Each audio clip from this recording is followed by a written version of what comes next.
Welcome everyone, it's Jaishree and Kalanidhi Das from JaishreeYoga.com and the Soul Mapping Matrix. And we're very happy to be with you tonight for Rise of the Sacred Sovereign. Day 8. Day 8. So tonight we're talking about you being the hero on your journey, but remembering, taking time to remember. Welcome everybody. Hi James, hello. Thank you for saying hi. This conversation is indeed a conversation between us in service to you, to the collective, to humanity. And if you'd like to type in any questions or comments, we will respond in kind, aka in real time. Real time, real conscious time. Collective consciousness. So we just like to take a moment to bring our hands together after Kalanidhi cleans off his glasses, which is fair. And we want to call in all the saints and all the heroes of every age and every timeline, because we truly are in the greatest awakening that there ever has been, whatever that might mean to you, as it's 1:08 on the clock when I said that. We are also bowing our heads millions and millions of times, all our Koti Dandava Pranams to our beloved Srila Gurudev, Srila Bhaktivedanta Narayan Goswami Maharaj, and to Srila Prabhupada, and to our Param Gurudev and Jagat Guru, and to every Vaishnav in the line that has come before us, who have come here all the way back to Sri Chaitanya Mahaprabhu 540 years ago. And that is how we bow in our respects to our teachers. Who are your teachers? Who would you like to open up and call to right now? The teachings of Jesus come to mind, the teachings of so many way showers and guides and divine spirits, souls who have come before us, come to my heart and my mind at this time. And while the collective is going through a huge turmoil and divisiveness, we are also coming together in a portal and in a moment of absolute empowered vision and beauty and kindness and confidence. And that rise, that kind of phoenix reawakening, is why we're showing up for these 21 days called Rise of the Sacred Sovereign. Kalanidhi and I have been teaching for many years, and we joined forces not only as musicians and teachers, but as lovers and friends and partners in marriage. And that love and that vow brought forth Narayani Lev 3 years ago, our 3-year-old daughter. And this is the moment in which we stand together and rise up with you and with the collective and speak our truth to power. Who are your teachers? Who are your guides? Who are you calling forward in this great time of need? If you'd like to comment or share out loud, you will be welcomed.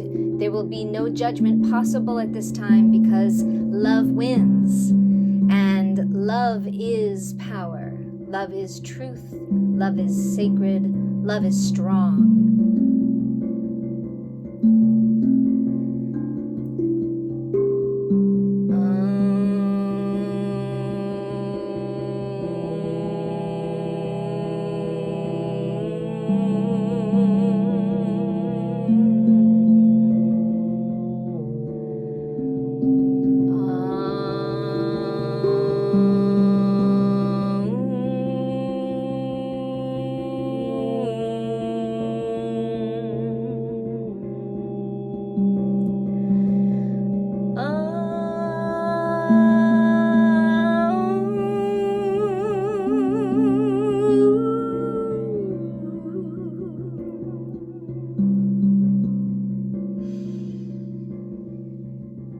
We're here to rise. We're here to rise. We're here to rise.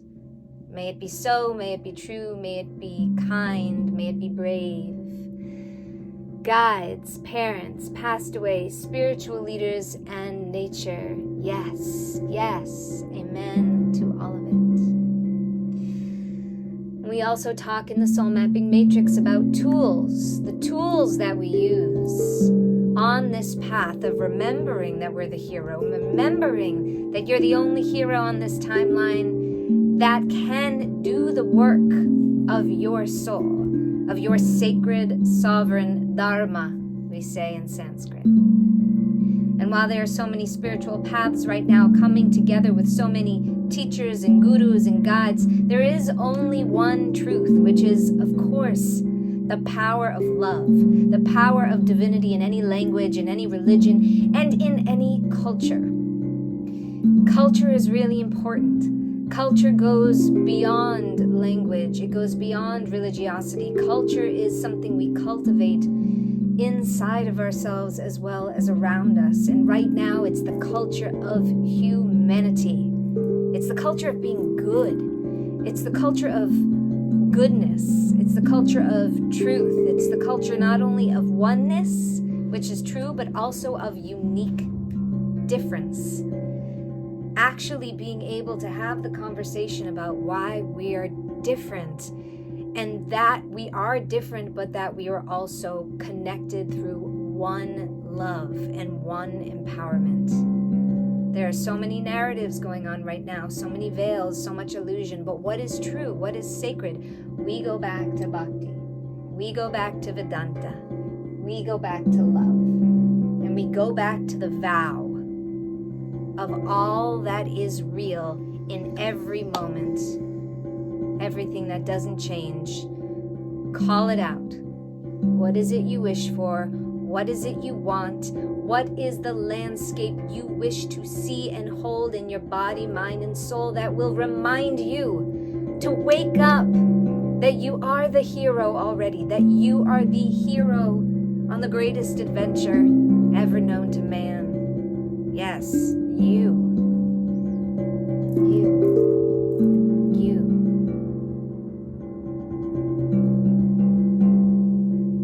That is our sacred invocation. Love does have power, James, it's true.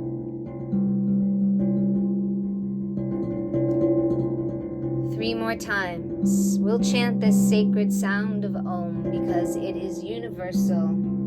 It is the body, mind, spirit. It is all the trinities imaginable that are good.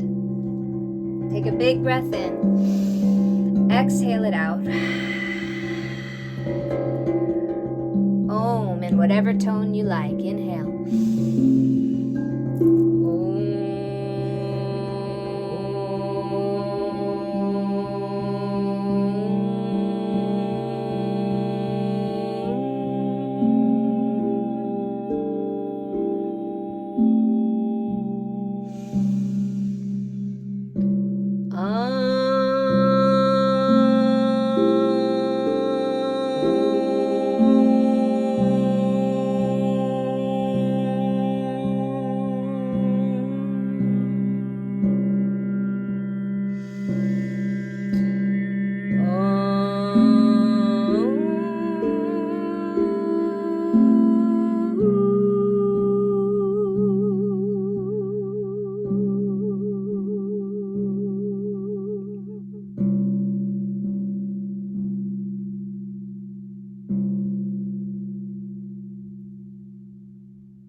And now that we've opened up the sacred channels, let's drop some truth bombs. BALMS.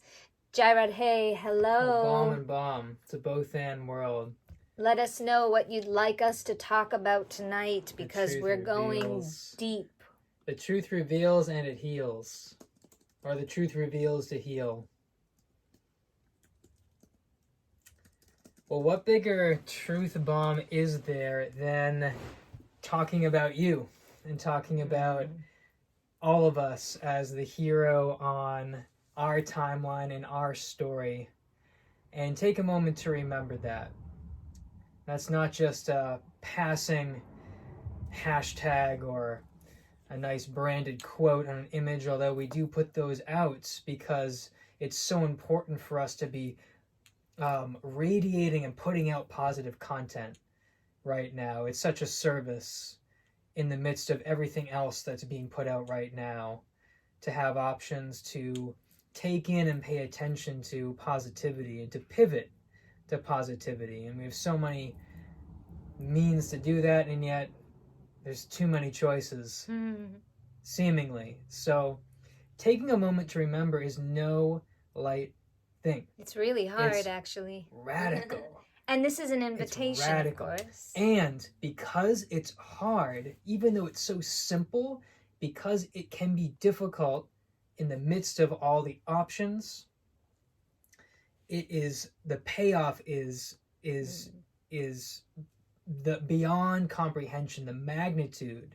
Even though it may seem insignificant, perhaps, and even though it may seem trite, it may seem whatever it is that we, whatever the disconnect or the blockage is, the judgment or the label or the story, to remember that you are the hero in your story, which means that you are soul, which means that you are on your awakening trail, that you are on your adventure, you are on your journey, and to make any sort of choice in that consciousness, because there's so much resistance, the power and the ripple effect that creates for you and for all beings across the universe and the cosmos Jairod cannot Hay, be overemphasized. Yeah, Jairod Hay said, just to throw it in, let's chat. Consciousness creates reality, and that's from Dylan. Consciousness creates reality. Yes, I love that. I love that. So it's a both-and world, right? We know, at least when we're going and we are sourcing our material. So we live in an age where it's really important to source.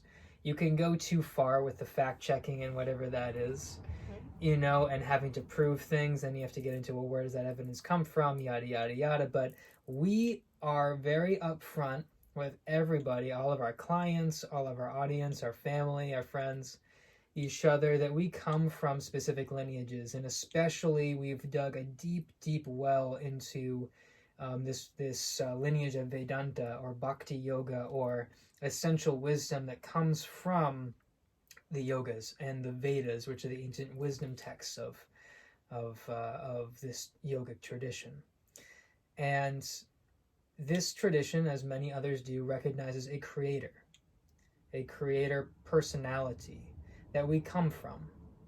And we are made of the same essence as this personality, the supreme personality. And the qualities of the supreme personality are, they're eternal, they are conscious, but pure consciousness, full of knowledge, full of all connection and all omnipresence and omniscience, and then they are blissful. So we are made of the same stuff as our source, and yet we are not the source, because we are not the source of everything. We are part and parcel of that, and made to be in relationship and to be in service to that source in whatever form we are attracted to, whether that be impersonal, whether that be a more, divine in my heart, have a relationship to inner guidance, true inner wisdom, tuning in, or perhaps even have a personal relationship with the divine in the form of Krishna, or in the form of Lakshmi, in the form of Hanuman, in the form of so many different gods and goddesses forms. Just reminding me of something. Yeah. I've been hearing a lot. I'll tell you after. But let me just bring that full circle, and I want to hear your... See, it's never ending once you get into it. You take a moment to remember. I thought that was a good time to introduce. And then so much comes in just when you have that sincere, make that one sincere effort to tune in and speak truth. It's never ending.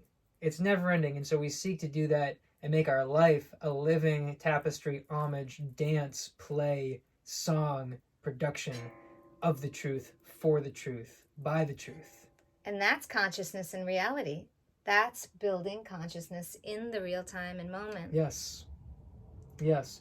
So creating consciousness creates reality. Yes, the supreme consciousness creates the supreme reality, of which we are part and parcel, and we have an intimate role to play in co-creating reality. And usually it's mostly what we are seeing or what we are experiencing. We don't have the sense of we can control everything and manifest whatever we desire, although our powers are much greater than we can even comprehend.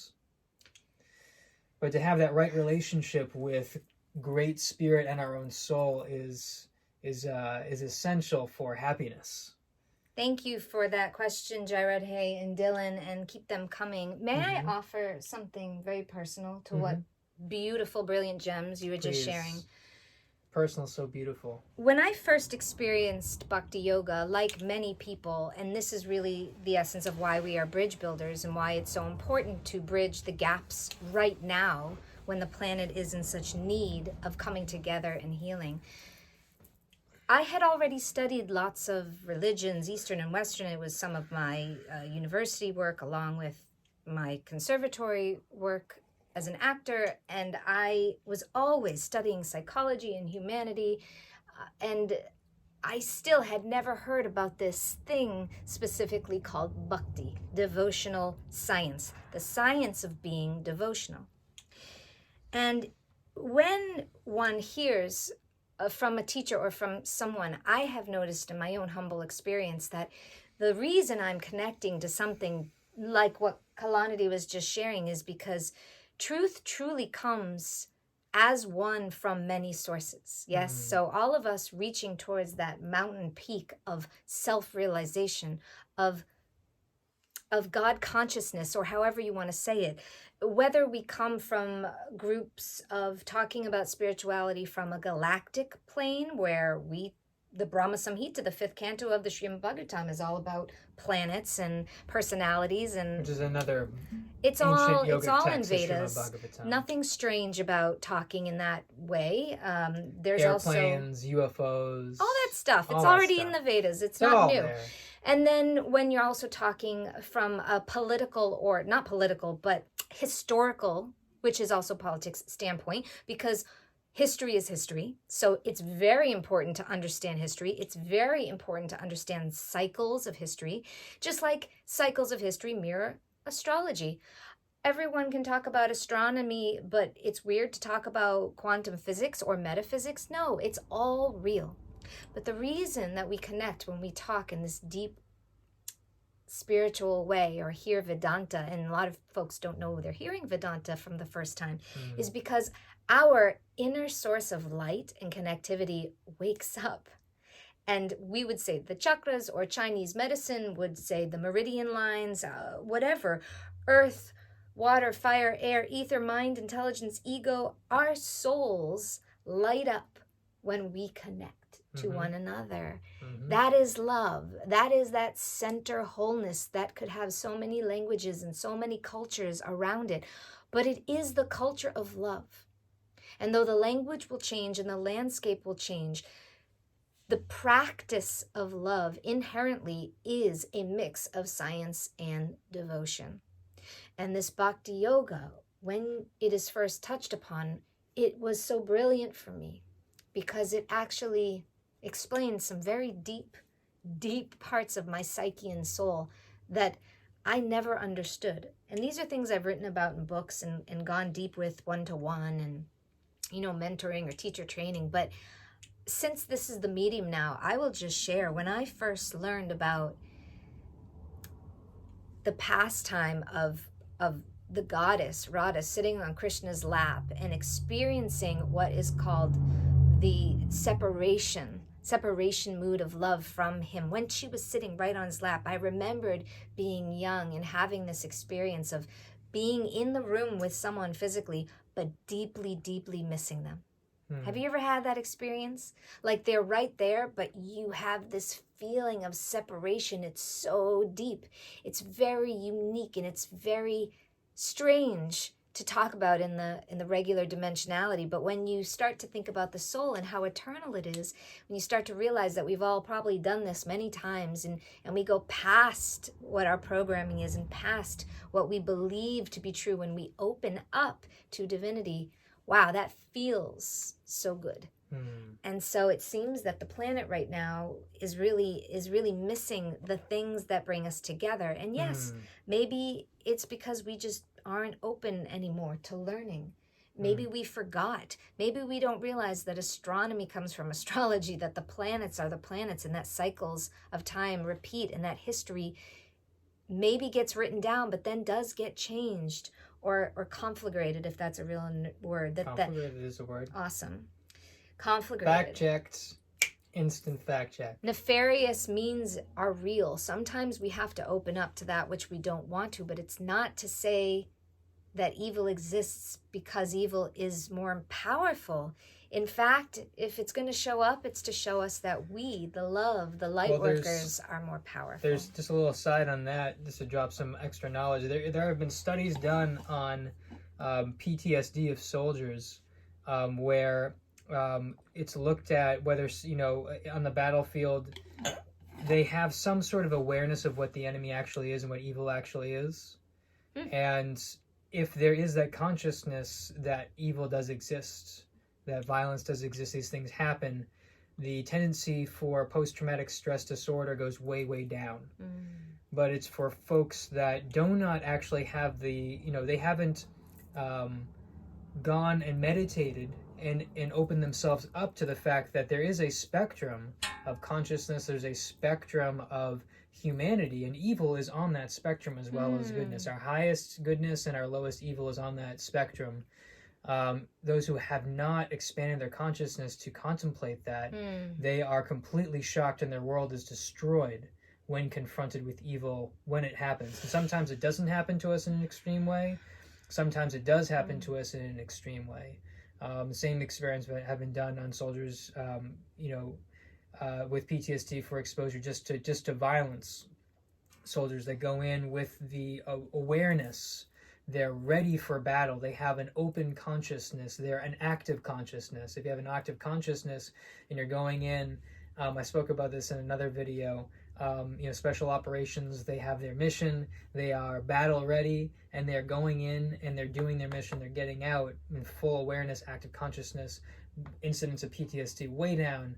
Usually PTSD is happening, on a regular patrol, and then an improvised explosive device goes off or an ambush happens and you're in more passive consciousness, and then that's when that's when we get shocked, and that's when actually what happens with reality, it goes very, very deeply into us. So when we say that you are the hero in your story, there's many layers to unpack there. It's not just about you having the spotlight, and it's not just about you needing to put yourself first or having a sense of importance or healthy ego.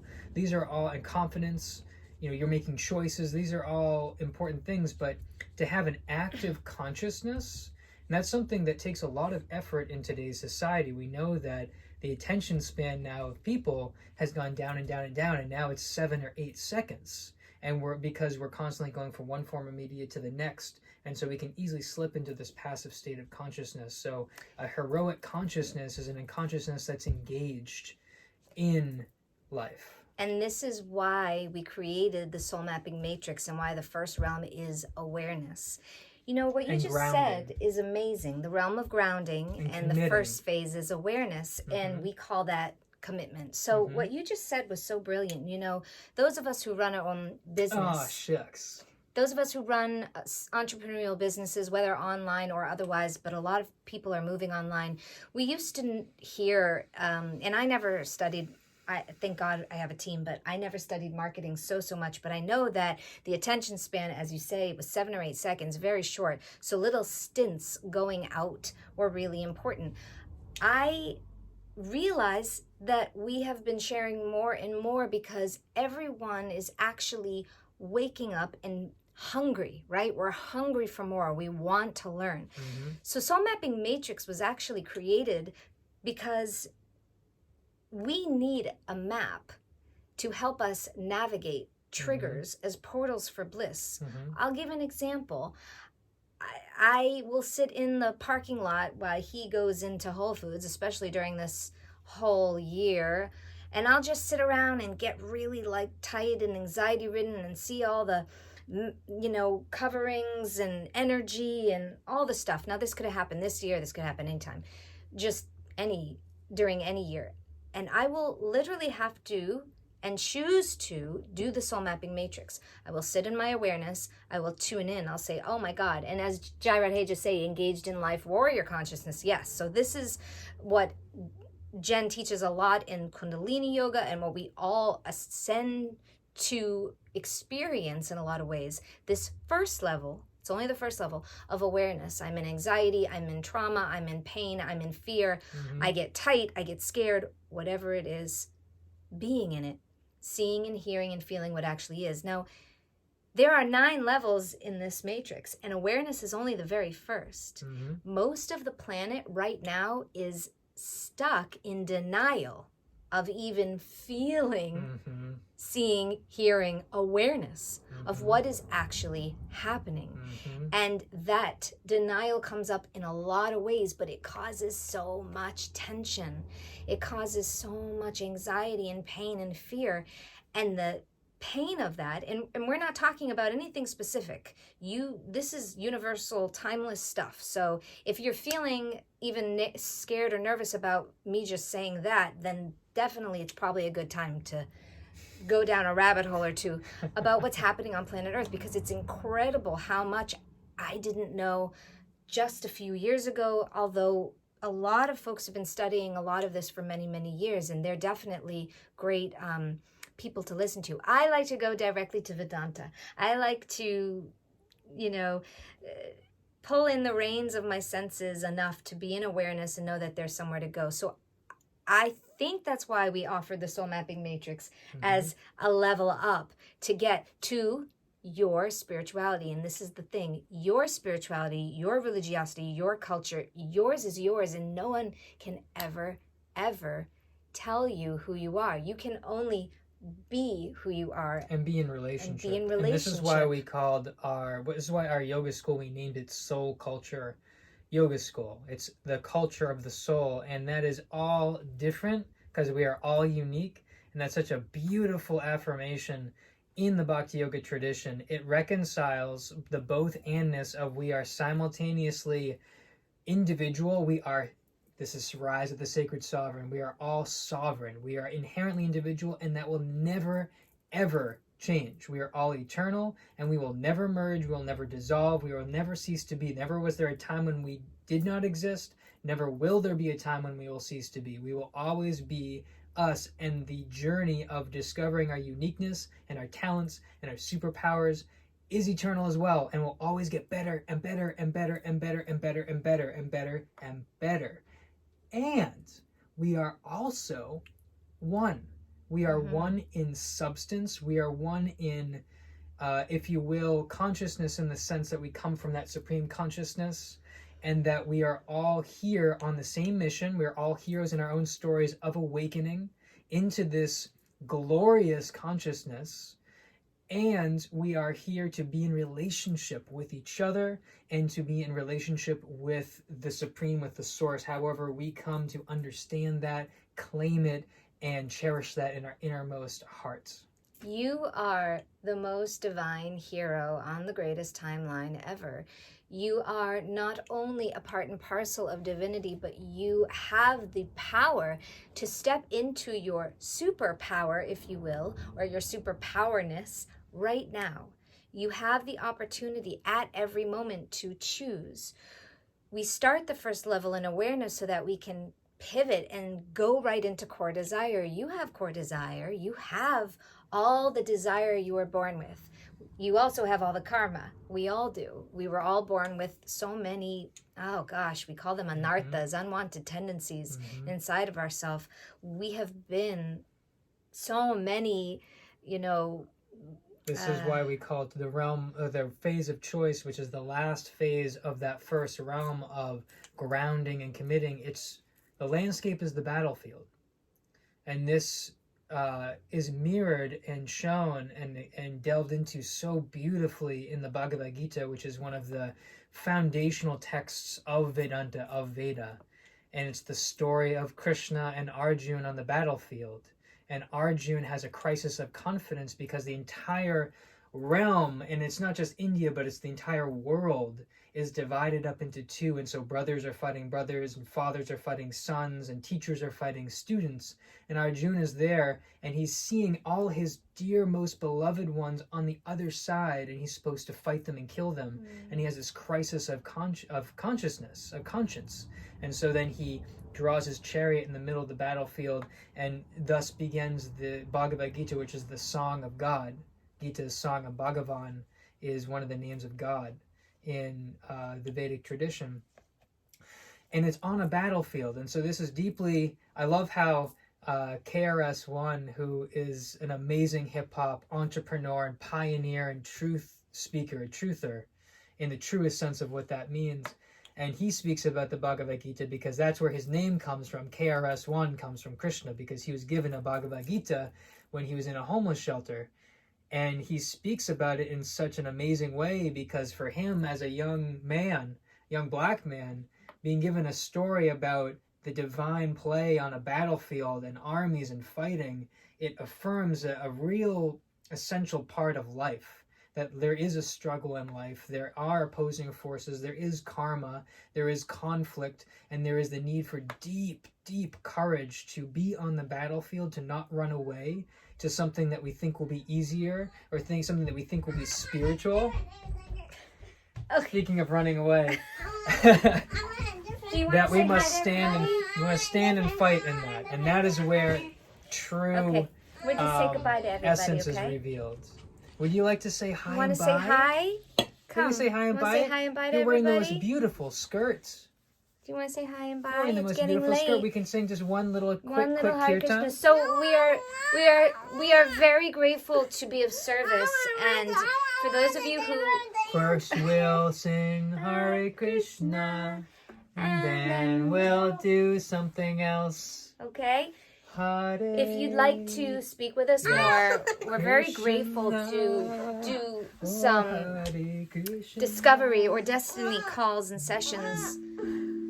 You can go to jaishreeyoga.com, discovery call, and you can also learn a little bit more about us on jaishreeyoga.com and the Soul Mapping Matrix. We've been supporting people in Sanctuary for many years, and we've been working really hard to find a way to make our work, which is really the work of our teachers, more accessible. And we think and believe that you will find the Soul Mapping Matrix to be absolutely amazing as an everyday aha moment, to turn your triggers into portals for growth and bliss, to recognize your sacred sovereignty and power, to speak your truth. Confidence is so important, to go around and own your truth and be who you are without being an a-hole, as we like to say, or without going against your true morals and values. Do you know what I mean? Because so many of us are coming up and bumping against our old programs and all the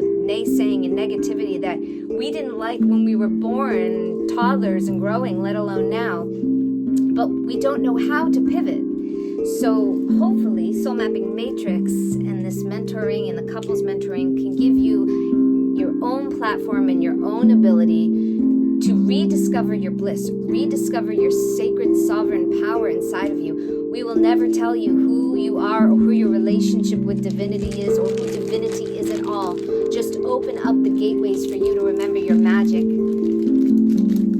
and to be and experience that magic all the time, for real and forever.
teachers, your beloveds, your family, your spirit guides, your joy, your trust, your sacred, sovereign, absolute, divine joy.